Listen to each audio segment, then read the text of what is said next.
The stench of brimstone and despair clung to me like a second skin as I stepped into the mortal realm once more. The familiar weight of my hellfire-forged blade pressed against my hip, a constant reminder of my purpose. I am Eli Turner, debt collector for the damned, and today I had a new soul to claim.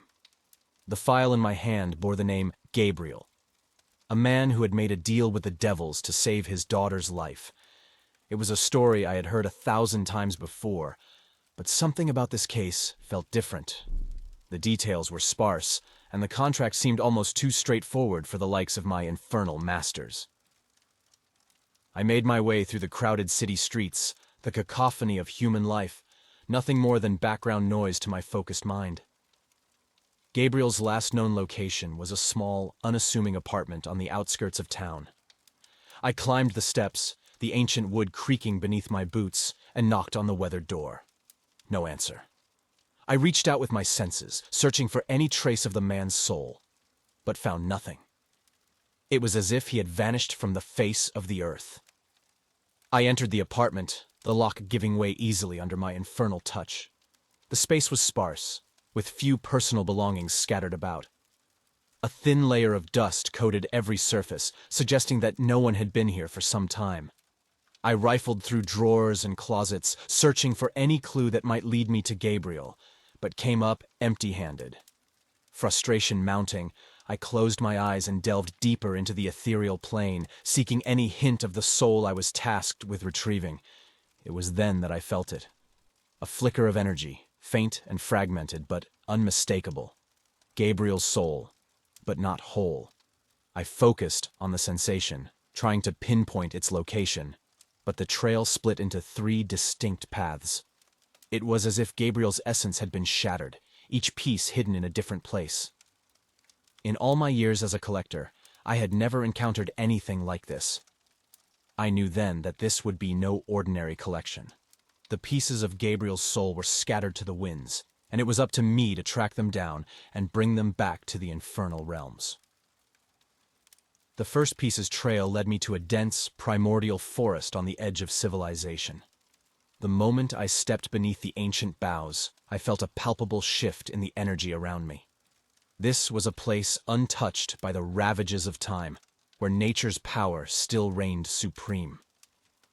As I pushed deeper into the woods, the trail grew stronger, guiding me toward the heart of the forest. There, in a small clearing bathed in ethereal light, stood a towering tree unlike any I had ever seen. Its bark was smooth and silver, its leaves shimmering with an otherworldly iridescence. I approached cautiously, my hand resting on the hilt of my blade. This was no ordinary tree.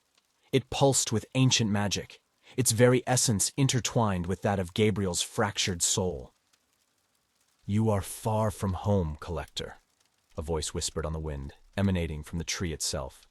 "What brings you to my domain?" I stood my ground, meeting the tree's invisible gaze with my own.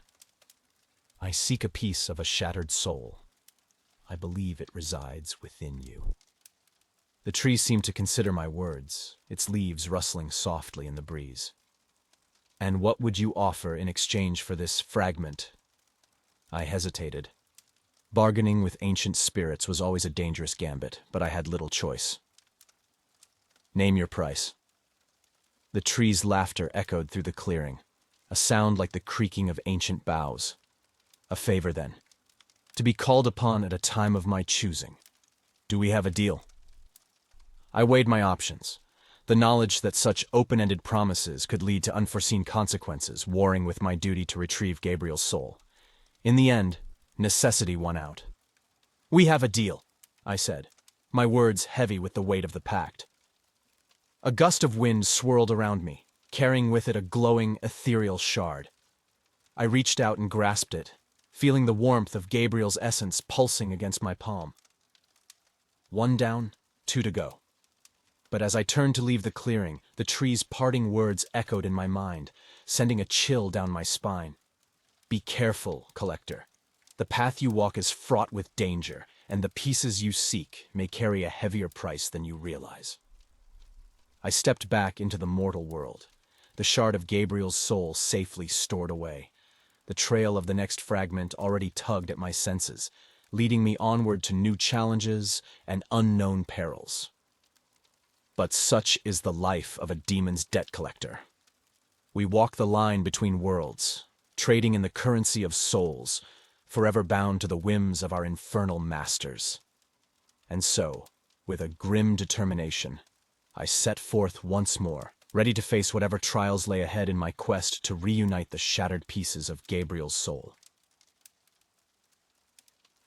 The second fragment of Gabriel's soul called to me from the depths of the dreamscape, a realm where the boundaries between reality and illusion blurred into nothingness. To retrieve it, I would have to venture into the very fabric of dreams and confront the malevolent entity known as the Dreamcatcher. But traversing the dreamscape was no simple feat, even for one such as myself. I needed a guide, someone who could navigate the ever-shifting landscape of the subconscious. And so, I found myself seeking out the Oneironauts, a secretive group of psychic individuals who had mastered the art of dreamwalking. Their headquarters was hidden deep beneath the city streets, accessible only to those who knew the way. I descended into the depths, the air growing thick with the scent of incense and the hum of psychic energy. The Oneironauts were expecting me, their leader a tall, slender woman with eyes that seemed to pierce the very essence of my being. "Eli Turner," she greeted me, her voice a melodic whisper. "Your reputation precedes you. What brings a demon's debt collector to our doorstep?" I explained my mission, the shattered soul of Gabriel, and the fragment that lay trapped within the dreamscape. The leader listened intently, her expression unreadable. "The Dreamcatcher is a formidable foe," she warned. "It feeds on the fears and nightmares of the dreaming, growing stronger with each passing moment. To confront it, you will need more than just your infernal powers." She produced a small, crystalline vial filled with a shimmering, silver liquid. "This is a potent dream elixir, crafted from the essence of pure, untainted dreams. It will allow you to enter the dreamscape and maintain your grip on reality, even in the face of the Dreamcatcher's illusions." I took the vial, feeling the cool, glass surface against my palm. "And what price do you ask for this aid?" The leader smiled enigmatically. "The price has already been paid, Eli Turner. Your presence here is no coincidence, and your actions in the dreamscape will have consequences that ripple far beyond the realm of the dreaming." Cryptic words, but I had no time to dwell on their meaning. I downed the elixir in one swift gulp, feeling the cool, tingling sensation spread through my body. The world around me began to blur and distort, the Oneironauts' headquarters fading away as I slipped into the dreamscape. I found myself standing in a vast, endless expanse of shifting colors and ethereal mists. The fragment of Gabriel's soul glowed in the distance, a beacon of light amidst the chaos. But between us stood the Dreamcatcher, a towering, spidery figure with eyes that gleamed like polished obsidian. "Welcome to my web, little fly," it hissed, its voice a discordant melody of shattered dreams and forgotten hopes. "You seek that which is mine, but you shall never leave this place alive." I drew my hellfire-forged blade, the metal thrumming with infernal energy. "I am no mere fly creature. I am Eli Turner, debt collector for the damned, and I will have what I came for." The Dreamcatcher laughed, a sound like shattering glass, and the dreamscape shifted around us. Suddenly, I was no longer in the realm of the dreaming, but standing in the heart of my own worst nightmares. The faces of those I had failed, the souls I had condemned to eternal torment, all swirled around me in a maelstrom of guilt and regret. I steeled myself against the onslaught, focusing on the glowing fragment of Gabriel's soul. This was the Dreamcatcher's power, to prey on the fears and doubts that lurked within the depths of the subconscious. But I was no ordinary dreamer, and I would not be so easily broken. With a roar of defiance, I charged forward, my blade slicing through the illusory horrors that surged to meet me. The The Dreamcatcher recoiled, its form flickering and shifting as it struggled to maintain its grip on the dreamscape. We clashed in a battle of wills and illusions, the fabric of the dreamscape twisting and warping around us. The Dreamcatcher hurled visions of my deepest fears and darkest secrets at me, but I met each one with unwavering determination, my blade singing with the fury of the Underworld. In the end, it was the Dreamcatcher who faltered, its illusions shattering like spun glass. I seized the opportunity and plunged my blade into the heart of the creature, watching as it dissipated into a cloud of shimmering ethereal mist. The fragment of Gabriel's soul drifted into my waiting hand, pulsing with a gentle, reassuring warmth. But even as I savored my victory, the Dreamcatcher's final words echoed in my mind, a cryptic warning that sent a chill down my spine. You may have bested me, Eli Turner, but you cannot escape your own past. The secrets you seek lie buried within your own shattered soul, waiting to be uncovered. I pushed the thought aside, focusing instead on the task at hand. 2 fragments down, 1 to go. But as I prepared to return to the waking world, I couldn't shake the feeling that the Dreamcatcher's words held a deeper truth, one that I was not yet ready to face. The 3rd and final fragment called to me, its location a mystery that only the enigmatic Soulsmith could unravel. And so, with a heavy heart and a growing sense of unease, I stepped back into the mortal realm, ready to face whatever challenges lay ahead in my quest to reunite the shattered pieces of Gabriel's soul. As I emerged from the dreamscape, the weight of the 2 soul fragments in my possession seemed to grow heavier with each passing moment. The final piece of Gabriel's essence called to me, a siren song that led me to the doorstep of the enigmatic Soulsmith. The Soulsmith's domain was a pocket dimension, hidden away from the eyes of mortals and immortals alike. To reach it, I had to traverse a labyrinth of forgotten alleyways and ancient crumbling ruins, following a trail of arcane symbols that only one of my kind could decipher. At last, I stood before a shimmering, ethereal portal, the gateway to the Soulsmith's realm. I stepped through, feeling the crackle of ancient magic as the world shifted and distorted around me. The Soulsmith's forge was a marvel of eldritch technology, a vast chamber filled with gleaming, otherworldly machinery and pulsing, glowing runes. At the heart of it all stood the Soulsmith himself, a towering figure clad in robes of shimmering, iridescent energy. Eli Turner, he greeted me, his voice a deep, resonant thrum that seemed to echo from the very walls themselves. I have been expecting you. I approached cautiously, my hand resting on the hilt of my blade. I seek the final fragment of a shattered soul. I believe you have it in your possession. The Soulsmith nodded, a smile playing at the corners of his lips. Indeed I do, but such a prize is not easily relinquished, even to one such as yourself. He gestured to a gleaming, metallic pedestal that stood at the center of the forge. Upon it rested a pulsing, glowing orb, an artifact of immense power. Bring me the Heartsphere from the shattered realm, and the final fragment of Gabriel's soul shall be yours. I knew of the shattered realm, a dimension fractured by an ancient cosmic cataclysm. It was a place of constant change and infinite dangers, where the laws of reality held no sway. To enter it was to court madness and destruction, but I had no choice. With a nod of acknowledgement, I stepped back through the portal, my mind already racing with the challenges that lay ahead.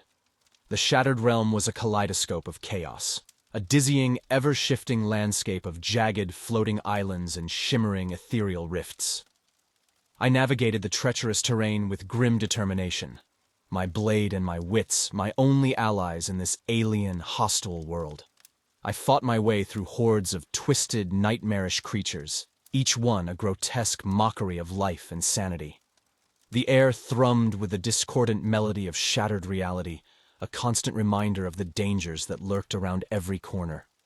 At last, I found the Heartsphere, a gleaming, pulsing orb that hovered at the center of a massive, floating island. But as I reached out to claim it, A voice echoed in my mind, a voice I recognized with a start as Gabriel's. "Please," he begged, his words laced with desperation and sorrow. "I only wanted to save my daughter. I never meant for any of this to happen." For a moment, I hesitated, the weight of Gabriel's plea tugging at some long-buried shred of humanity within me. But then, I remembered my purpose, my duty as a collector of the damned. I had a job to do, and I could not let sentiment cloud my judgment. With a heavy heart, I claimed the Heartsphere and returned to the Soulsmith's forge. The final fragment of Gabriel's soul pulsed in the Soulsmith's hand, waiting to be reunited with its brethren. As I handed over the Heartsphere, the Soulsmith's eyes glinted with satisfaction. "You have done well, Eli Turner. The final fragment is yours." I took the shard, feeling the familiar warmth of Gabriel's essence as it pulsed against my palm. At last, the 3 fragments were reunited, the shattered soul made whole once more. But even as I savored my victory, Gabriel's words echoed in my mind, a haunting reminder of the price of my duty. I thought of his daughter, of the life he had tried to save, and for a moment I wavered. But I am a demon's debt collector, bound by the laws of the Underworld. My purpose is to claim what is owed, not to dispense mercy or redemption. And so, with a heavy heart and a grim sense of finality, I consigned Gabriel's soul to the eternal torment that awaited him. As I stepped back into the mortal realm, the weight of my actions seemed to settle upon my shoulders like a leaden cloak. The path I walked was a lonely one, fraught with hard choices and bitter consequences. But such is the lot of a debt collector, forever bound to the whims of our infernal masters. I returned to the Underworld, the completed soul in hand, ready to face the next challenge that awaited me. For in the end, there would always be another debt to collect, another soul to claim. It was my purpose, my curse, and my eternal fate. But even as I embraced my role, the memory of Gabriel's plea lingered in the back of my mind, a haunting reminder of the humanity I had left behind. And deep within the shattered remnants of my own soul, I couldn't help but wonder if, someday, I too might find myself on the other end of a collector's blade, pleading for a mercy that would never come.